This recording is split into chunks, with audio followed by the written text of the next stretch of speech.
היה חיסול של הגטו. זה היה, אני חושב שזה היה בשבועות 43. זאת הייתה כנראה שבת. החיסול של הגטו היה בכך ואני חושב שזה נעשה בשתי אקציות, לא באקציה אחת.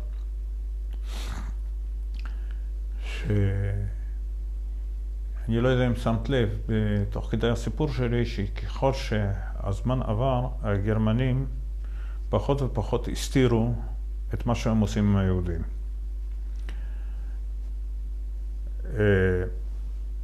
יכול להיות שזה נבע מתוך איזשהו חשש בהתחלה, שהאוכלוסייה המקומית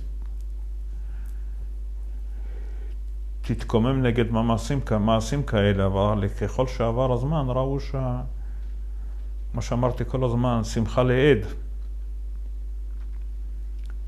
האוכלוסייה המקומית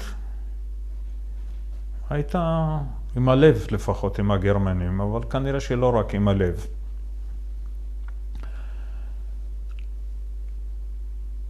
אז החיסול של הגטו נעשה באופן מקומי מבלי להזדקק למערכת של אייכמן, מבלי לתפוס רכבות שהצבא הגרמני היה עושה אותם וחיסלו את האנשים במקום. אבל חיסול באנשים במקום זה אומר גופות מפוזרות בכל מיני מקומות, אז הדבר הזה צריך להיעשות בצורה מסודרת והיגיינית עד כמה שאפשר.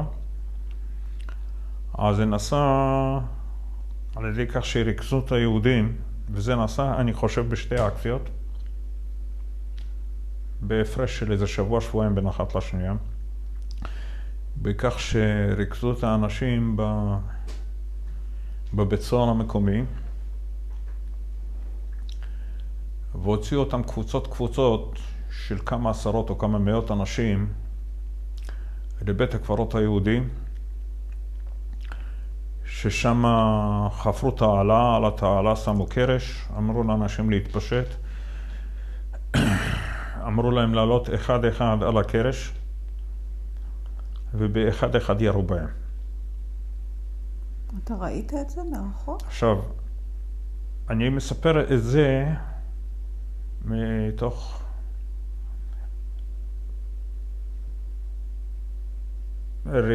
עדות של ראיית עיניים, כי אני ראיתי את זה. עכשיו, ראיתי את זה במרחק גדול אמנם, אני ראיתי את זה במרחק היום לקראת הפגישה איתך, ניסיתי לבדוק לפי גודל הדמות של האדם, באיזה מרחק זה היה, והיה הבית של האנשים שאני גרתי אצלם, היה על רכס, ממנו הייתה ירידה על הרחוב הראשי, אחר כך הייתה עוד פעם עלייה עד הבית הקברות היהודי, אני מעריך את זה היום במרחק של 700-800 מטר, כאשר ההוצאות ההורג היו ממש על קו הרכס, כך שראו את זה ברור, והמשקפיים שלי עדיין לא היו ממש שבורים, הם היו שבורים פה באמצע, אפשר היה להחזיק אותם איכשהו ביחד. בלי משקפיים אני לא ראיתי את זה, עם המשקפיים אני כן ראיתי את זה. אז ראו את הקבוצה של האנשים הבהירים שהיו אלה המועמדים להוצאה להורג, וראו את האחד עולה כנראה על הקרש, ונעלם, שמעו את היריות, פק חלש כזה. עמדו וראו קבוצה של אנשים שחורים, שזה היו הגרמנים והיו גם שומרים אוקראינים עם מזוינים ברובים. עכשיו המשפחה הזאת שאני הייתי אצלם, מצד אחד שמחה לעד, מצד שני אנשים מתים. אז על יד תמונה של מריה הקדושה היו מדליקים נר כשהיו ההוצאות להורג האלה, ועמדו והתפללו, בכל זאת. זה משפחת ויסקוצ'יל. בבקשה? משפחת ויסקוצ'יל. כן, כן.